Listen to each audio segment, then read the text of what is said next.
অনেকদিন পর আমার মা আসবে আমার বাসায়, আর এটা হচ্ছে ঈদের দাওয়াত ছিল, ঈদের দ্বিতীয় দিন। আব্বু মাঝে মধ্যে আসে, আমাকে দেখে যায়, আর আম্মু তো একদমই আসে না, মানে খুব কম আসে। এই জন্য আমি খুব খুশি। প্রতিটা মেয়ে যখন মায়ের বাসায় যায় তখন মায়ের হাতের রান্না অনেক তৃপ্তি করে খায়। তো আমিও আজকে নিজ হাতে আমার মাকে রান্না করে খাওয়াবো। তো আসসালামু আলাইকুম সবাইকে, আপনারা সবাই কেমন আছেন? আশা করি আপনারা সবাই ভালো আছেন। তো আজকে কোনো ব্লেন্ডার কোনো কিছুই করব না, সবকিছু পাটায় বাটবো। এইবার ঈদের আগে আমি কোনো কিছু ব্লেন্ডার করার সময় পাই না, যেহেতু আম্মু বলে পাটায় বাটার মশলাগুলো যদি রান্নায় দেওয়া হয় তখন স্বাদ দ্বিগুণ বেড়ে যায়। তো এদিকে আপনাদের ভাইয়া নিয়ে আসছিল 3 কেজি ওজনের পাঙাশ মাছ, আর পাঙাশ মাছ তো আমার খুব পছন্দের, কিন্তু ইদানিং খাওয়া একদমই হয় না। এক সময় পাঙাশ মাছ খেতে খেতে অভুক্তি ধরে গেছে, এই জন্যই অনেকদিন খাই নাই। মানে পাঙাশ মাছ নিয়ে আসতে মানা করছিলাম, এই জন্য আর খাওয়া হয় না। আর ঈদের দিন তো হচ্ছে আমি মাংস 3 কেজির মতো রান্না করছিলাম, তো অনেকখানি এখনো আছে। মানে আমরা 3 জন মানুষ অত কি খাইতে পারি। তো গরুর গোস্ত আমি আজকে রান্না করব না, কারণ কালকে ঈদের দিন রান্না করছিলাম। আর আজকে করব খাসির গোস্ত,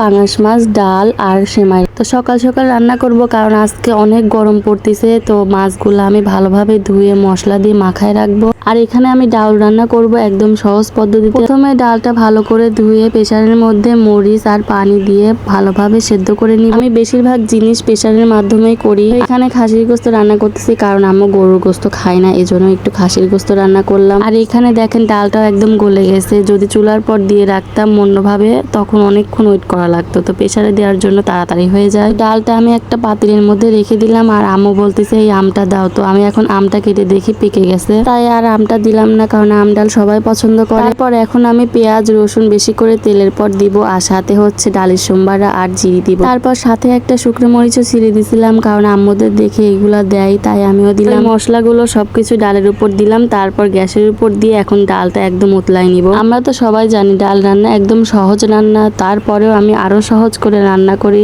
আপনারাও ট্রাই করতে পারেন। তো এত মজার মজার রান্নার সাথে যদি লেবুই না থাকে তাহলে কেমন হয়? আমি কিন্তু লেবু খাই না, কিন্তু আমার বাসার সবাই অনেক পছন্দ করে, আর আমারও লেবু পাড়তে খুব ভালো লাগে। নিজ গাছের বলতে খালি লেবুটাই পাড়তে পারি। পেয়ারা গাছ আছে অনেক বড়, পেয়ারা তো আর পাড়তে পারি না। আমার তো মন চায় পেয়ারা গাছে উঠে বসে পেয়ারা খাই। তো এখন মাছগুলো মচমচে করে ভাজবো আর দোপিজা করব। আমি আম্মুকে বললাম যে পাঙাশ মাছকে দোপিজা করব, তো আম্মু বললো যে হ্যাঁ দোপিজাই করো, বড় বড় পাঙাশ মাছ দোপিজা করলে ভালো লাগে। এদিকে জামাই নিয়ে আসছিল তার জন্য লাসা সেমাই, আর আমার জন্য কাঠি সেমাই নিয়ে আসতে ভুলে গেছে। তো আমি বললাম যে কাঠি সেমাই আম্মু খায়, ওইটাই নিয়ে আসো। সেমাইটা আমি হালকা করে ভেজে নিয়েছিলাম, আর এখানে আমার মাছ দোপিজাও করা হয়ে গেছে।